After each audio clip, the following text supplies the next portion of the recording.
যুদ্ধবিমান এবং আকাশ প্রতিরক্ষার সমন্বয়ে এক অভাবনীয় অগ্রগতি অর্জন করতে যাচ্ছে ইরান। বিষয়টি আপনাদের সামনে নতুনভাবে তুলে ধরবে এবং নতুন একটি মহা ব্রেকিং নিউজ পাওয়া গিয়েছে। আশা করি শেষ পর্যন্ত আমাদের সাথে থাকবেন, একটুও না টেনে। বন্ধুরা, চরম এই গরম সংবাদটি আপনাদের কাছে ভালো লাগবে বলে আশা করি, কারণ মুসলিম বিশ্বের কোনো একটি দেশ যখন অতিমাত্রায় শক্তিশালী হয়ে ওঠার চেষ্টা করে এবং মধ্যপ্রাচ্যের ঘটনাবলিতে প্রভাব বিস্তারের চেষ্টা করে, তখন অবশ্যই প্যালেস্টাইন সহ অন্য যে সকল অঞ্চলগুলোতে আগ্রাসী অবস্থানের শিকার হচ্ছে মুসলিমরা, সেক্ষেত্রে তারা এক্ষেত্রে প্রতিরোধের একটি আশা করতে পারে। আন্তর্জাতিক বিশ্ব মানবাধিকারের নামে বা আত্মরক্ষার নামে ইসরায়েলের উপরে যে ধরনের সমর্থন করছে, এটি আসলে দেখার মতো নয়। আন্তর্জাতিক আইন এবং আন্তর্জাতিক চুক্তি যেগুলো রয়েছে, জাতিসংঘের সনদ কোনোটি এটি সমর্থন করে না। আত্মরক্ষার অধিকার মানে গণহত্যা নয়, আত্মরক্ষার অধিকার মানে যুদ্ধ অপরাধ নয়, আত্মরক্ষার অধিকার মানে জেনোসাইড নয়। আশা করি আপনারা ব্যাপারটি বুঝতে পারছেন। বন্ধুরা, সেই ব্যাপারগুলোকে যদি আপনি তিরোহিত করতে চান, মুসলিম বিশ্বের দেশগুলোকে এমন মাত্রায় শক্তিশালী হতে হবে বা নৈতিক দেশগুলোকে এমন মাত্রায় শক্তিশালী হতে হবে, একক আধিপত্য বিস্তারের সুযোগকে ধ্বংস করে দিতে পারলেই তখনই আপনি এক্ষেত্রে যথাযথ ভূমিকা এবং হস্তক্ষেপ করতে পারবেন। বন্ধুরা, ইরান নতুন ধরনের একটি ক্ষেপণাস্ত্র প্রতিরক্ষা ব্যবস্থা এবং যুদ্ধবিমানের মাধ্যমে প্রচণ্ড রকমের একটি আত্মরক্ষা বলয় তৈরি করতে পারবে।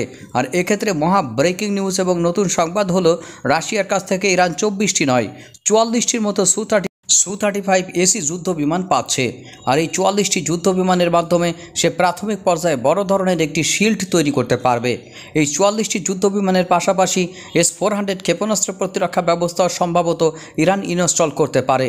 এই S-400 ক্ষেপণাস্ত্র প্রতিরক্ষা ব্যবস্থা এবং সু-35 মিলে এমন একটি কম্বাইন্ড নিরাপত্তা ব্যবস্থা তৈরি করতে পারে ইরান তার নিজস্ব আকাশসীমা এবং চারিপাশের সামরিক অবস্থানগুলোর উপরে। তাহলে ভবিষ্যতে তারা এমন একটি শক্তি অর্জন করবে যে আমেরিকা এবং ইসরায়েলের যৌথ হামলা মোকাবেলা করে পাল্টা হামলা চালানোর ক্ষেত্রে তারা আরও অগ্রবর্তী অবস্থানে এগিয়ে যাবে।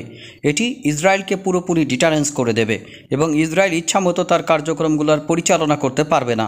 কারণ S-400 ক্ষেপণাস্ত্র প্রতিরক্ষা ব্যবস্থা পৃথিবীর মধ্যে এমন একটি ডিফেন্স সিস্টেম যেটি F-35 লাইটনিং 2 থেকে পৃথিবীর যে কোনো স্টিলথ যুদ্ধবিমানগুলোকে শনাক্ত করতে পারে এবং নির্দিষ্ট দূরত্বে সেগুলোকে ধ্বংস করে দিতে পারে।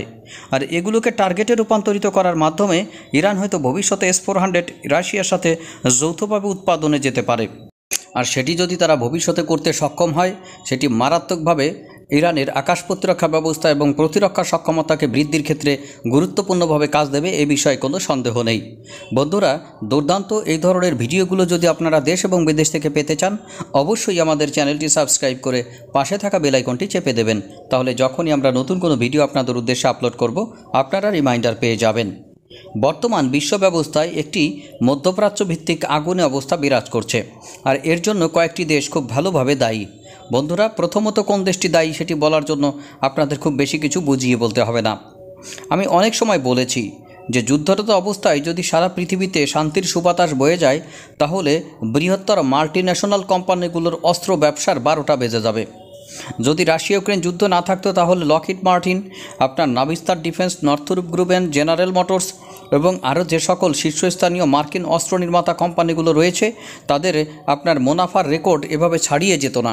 সুতরাং রাশিয়া ইউক্রেন যুদ্ধ শুধুমাত্র যে ইউক্রেনে অস্ত্র সরবরাহের ক্ষেত্রে গতি এনেছে তা নয়, এই এক জুজুর ভয় দেখাইয়ে পুরো ইউরোপে সবগুলো দেশের কাছে অস্ত্র বিক্রি করা গেছে।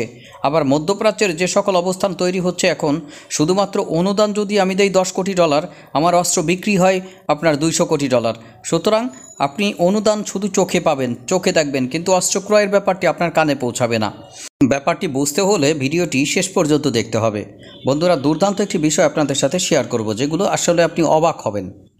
বন্ধুরা, ইউক্রেন এবং ইসরায়েলকে আমেরিকা একটি সামরিক অনুদান ভিত্তিক সহায়তা দিয়েছে। এটি সামরিক সহায়তাই, এটি কোনো ঋণ বা অন্য কিছু নয়। এই সহায়তার ক্ষেত্রে মূলত $2,600 কোটি গেছে ইসরায়েলের জন্য এবং $6,500 কোটি গেছে ইউক্রেনের জন্য। এই সহায়তাটির মাধ্যমে আমেরিকা এই সকল দেশের কাছে মহান হিসেবে পরিগণিত হবে এবং বিশ্বের তাদের যারা অ্যালায়েন্স রয়েছে তারা ভাববে, হা কী ধরনের সহায়তা দিচ্ছে মিস্টার বাইডেন। মোটামুটি এই ধরনের সহায়তা পেলে তো তারা একেবারে গাছে উঠে যেত এবং রাশিয়া, অন্যদিকে মধ্যপ্রাচ্যের ইরানকে পরাজিত করার জন্য আর কিছু প্রয়োজন নেই। তার আগে একটু ভাবুন, ইউক্রেনকে এখনও পর্যন্ত প্রায় $20,000 কোটি সহায়তা দেওয়া হয়ে গেছে। সেখানে ইউক্রেনের অবস্থান কি বলুন তো? ইউক্রেন কি এই যুদ্ধে জিতবে? আপনি বুকে হাত দিয়ে বলুন তো, রাশিয়া ইউক্রেন যুদ্ধে এই যুদ্ধে ইউক্রেন জিতবে? আপনি কি এটা বলতে পারবেন?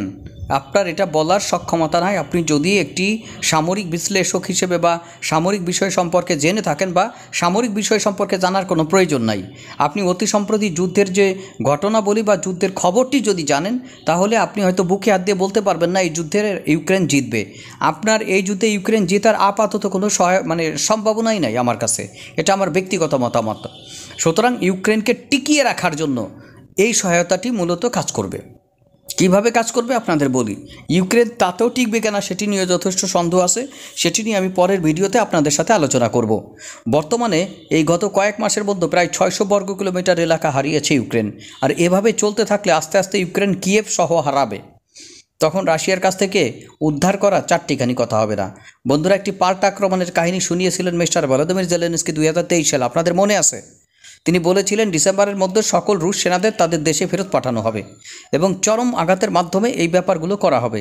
কিন্তু দিন শেষে তার সেই বক্তব্য উল্টো যে আরও প্রায় 600 বর্গ কিলোমিটারের মধ্যে ঢুকে গেছে রাশিয়ান সেনারা এবং সেক্ষেত্রে কয়েকটি শহর একেবারে স্পষ্টভাবে পরাজিত হয়ে তারা হারাইছে এবং আরও কতগুলো হারানোর পথে। এখন দেখা যাক বন্ধুরা, সকল সহায়তার পরই একটি বড় ধরনের উচ্চ আশায় তারা হৃদয় বাঁধে, পরে সেই হৃদয় উচ্চ আশার বেলুন একেবারে ফুটো হয়ে চুপসে যায়। এক্ষেত্রেও তাই হওয়ার সম্ভাবনা সবচেয়ে বেশি। এবং রাশিয়ার সেনাবাহিনীর লোকরা বা রাশিয়ার প্রেসিডেন্ট, রাশিয়ার প্রতিরক্ষামন্ত্রী, তারা এই ধরনের সহায়তার কোনো পাত্তাই দিচ্ছে না। তারা বলছে এর বেশিরভাগই ধ্বংস করে ফেলা হবে ইউক্রেনের ঢোকার পরপরই। এখন এই অনুদানের কাহিনী গেল। আবার ইসরায়েলের ক্ষেত্রে দেখুন, ইসরায়েল এগুলো ব্যবহার করছে কি কোনো যুদ্ধে? না, ইসরায়েল এগুলো ব্যবহার করছে সাধারণ মানুষ মারার ক্ষেত্রে। যে সকল সমরাস্ত্রে লেখা রয়েছে মেড ইন ইউএসএ, বন্ধুরা, এর মাধ্যমে আসলে দ্বিচারিতা করছে। বন্ধুরা, তাদের প্রভুরা দ্বিচারিতা করছে। একদিকে তারা মানবাধিকারের কথা বলে, আর একদিকে তারা সাধারণ মানুষ হত্যার জন্য এমন এক শাসকের হাতে সকল অত্যাধুনিক প্রযুক্তির অস্ত্রশস্ত্র তুলে দিচ্ছেন আর বলছে এই সকল সমরাস্ত্র তারা যেভাবে খুশি সেভাবে ব্যবহার করতে পারবে, এর কোনো বিধিনিষেধ নাই। সুতরাং এই ধরনের বক্তব্যের মাধ্যমে মধ্যপ্রাচ্যের দেশগুলো থেকে প্রতিনিয়ত সফরে আসছে বা মধ্যপ্রাচ্যের দেশে প্রতিনিয়ত সফরে আসছে আমেরিকার পররাষ্ট্রমন্ত্রী অ্যান্টনি ব্লিংকেন। এই আপনার প্যালেস্টাইন ইসরায়েল যুদ্ধটি শুরু হওয়ার পর তিনি যে কতবার এখানে সফর করলেন শুধুমাত্র তিনি খুব ভালো করে জানেন। মধ্যপ্রাচ্যের দেশগুলো যদি এখানে মোড়া দিয়ে ধরে, সব জায়গা থেকে তারা ছুটতে পারবে, কিন্তু মধ্যপ্রাচ্যের দেশগুলো যদি মোড়া দিয়ে ধরে সেখান থেকে আমেরিকার ছুটার এবং মাপ পাওয়ার কোনো অপশন নাই। তারা এখানেই আবদ্ধ এবং এখানেই বন্দী। সুতরাং এখানেই তারা সময় ব্যয় করেছে সাধারণ প্যালেস্টাইনদের হত্যার কারণে। আর এই কারণে সাধারণ প্যালেস্টাইনদের এতদিন পর্যন্ত যে মারা গিয়েছে তার টোটাল দায়িত্ব মধ্যপ্রাচ্যের প্রভাবশালী এই আরব রাষ্ট্রগুলোর। তারা যদি ইচ্ছা করতো তারা এটি বন্ধ করতে পারত। তারা যদি স্যাংশনের উল্টা হুমকি দিত, তারা যদি বলতো যে আমরাও তাহলে এখানকার যে সকল সামরিক মিলিশিয়া গোষ্ঠী রয়েছে ইরানের সাথে কাঁধ মিলিয়ে তাদেরকে সহায়তা করত, তাহলে দেখবেন নিশ্চিতভাবে এখানে একটি স্বাধীন প্যালেস্টাইন রাষ্ট্র এবার জন্ম নিত এবং অবশ্যই এটি একটি দীর্ঘস্থায়ী বা চিরস্থায়ী সমাধানের রাস্তা হিসেবে কাজ করত। কিন্তু নিজেদের সক্ষমতা, নিজেদের আত্মনির্ভরশীলতার উপরে কোনো বিশ্বাস না থাকার কারণে তারা সবসময় পদলোচন করে তাদের নিজেদের ক্ষমতা টিকিয়ে রাখার পরিবর্তে আপনার এই গণহত্যার পারমিশন দিয়েছে। সুতরাং ভবিষ্যৎ এবং পরকালে তারা কখনোই এর দায় এড়াতে পারবে না। ওআইসি সমৃদ্ধ 57টি দেশ এর দায় এড়াতে পারবে না, কারণ এক্ষেত্রে তাদের গুরুত্বপূর্ণ দায়িত্ব রয়েছে। না হলে এগুলো ভেঙে দেওয়া উচিত। আপনি যেটি নিয়ে প্রকৃত বাস্তবতার ক্ষেত্রে মানবাধিকার রক্ষা করতে পারবেন না এবং যাদের জন্য এটি সৃষ্টি আপনি তাদের জীবন রক্ষা করতে পারবেন না, আপনি মৌলিক কোনো সমাধান দিতে পারবেন না, বক্তব্য দিতে পারবেন না, আপনি আপনার প্রতিবাদটুকুও দেখাতে পারবেন না, তলে তলে আপনি দখলদারের সাথে এমন একটি সম্পর্ক তৈরি করবেন নিজের গদি টিকে থাক অন্যরা গোল্লায় যাক, তাহলে অবশ্যই আপনাকে ভবিষ্যতে কোনো না কোনো সময় এর কাঠগড়ায় দাঁড়াতেই হবে। কারণ এই ধরনের ধ্বংসযোগ্য হত্যাযজ্ঞের বিরুদ্ধে বর্তমানে পুরো আমেরিকা জুড়ে বিভিন্ন ভার্সিটিতে যে ধরনের আন্দোলন হচ্ছে এটি বর্ণনাতীত এবং অভূতপূর্ব। পূর্বে কখনোই এমন ধরনের আন্দোলন এই দেশটিতে দেখা যায়নি। ধারণা করা হচ্ছে প্রায় 40টির মতো বিশ্ববিদ্যালয়ে এই ধরনের আন্দোলন এখন ছড়িয়ে পড়েছে। কলম্বিয়া বিশ্ববিদ্যালয় থেকে শুরু হওয়া যে আন্দোলন শুরু হয়েছিল সেটি এখন অঙ্কুরে বিনষ্ট না হয়ে ইউরোপ এবং আমেরিকার সারা দেশে সারা বিশ্বে ছড়িয়ে পড়ার দ্বারপ্রান্তে রয়েছে। আর এর মাধ্যমে স্পষ্ট করে বোঝা যায় আমেরিকার ভবিষ্যৎ প্রজন্মের মধ্যে আসলে এই দখলদারের দেশটি নিয়ে কোন ধরনের মনোভাব বিরাজ করছে। এখন থেকেই যদি তারা নিজেদের সংশোধন না করে, এখন থেকেই যদি তারা দখলদারিত্বের বিরুদ্ধে না যায়, এখন থেকে যদি তারা দ্বিরাষ্ট্রভিত্তিক একটি সমাধানের ক্ষেত্রে নিজেদের সমর্থন পুনর্ব্যক্ত না করে, তাহলে ভবিষ্যতে এই অবস্থা আরও খারাপের দিকে যেতে পারে। বন্ধুরা, বর্তমান পৃথিবীটি আস্তে আস্তে যদি মানবতার দিকে এগিয়ে যায় তাহলে এই সকল অত্যাচার এবং দুরাচার এগুলো থাকবে না। আপনি অবৈধভাবে কারো জমি দখল, ভূমি দখল করে সেখানে নিজের দেশের সীমানা বাড়াবেন, আর অন্য রাষ্ট্রগুলো চেয়ে চেয়ে দেখবে, এটি একটা নারক্যজনক ঘটনা। সুতরাং এই ঘটনাগুলো ভবিষ্যতে হয়তো স্থায়ীভাবে বাদ দিতে হবে। আর এক্ষেত্রে নতুন নতুন শক্তির উদ্ভব মারাত্মকভাবে গুরুত্বপূর্ণ। বন্ধুরা, পৃথিবীর ব্যালেন্সিং যদি থাকে, বিশেষ করে সামরিক ব্যালেন্স এবং পারমাণবিক ব্যালেন্স, তাহলে যুদ্ধ এত একটা হবে না, কারণ সে বুঝতে পারবে আমি আঘাত করলে পাল্টা আঘাত খেতে হবে। আপনাদের কি মনে হয়? কমেন্টস বক্সে জানান। ধন্যবাদ সকলকে।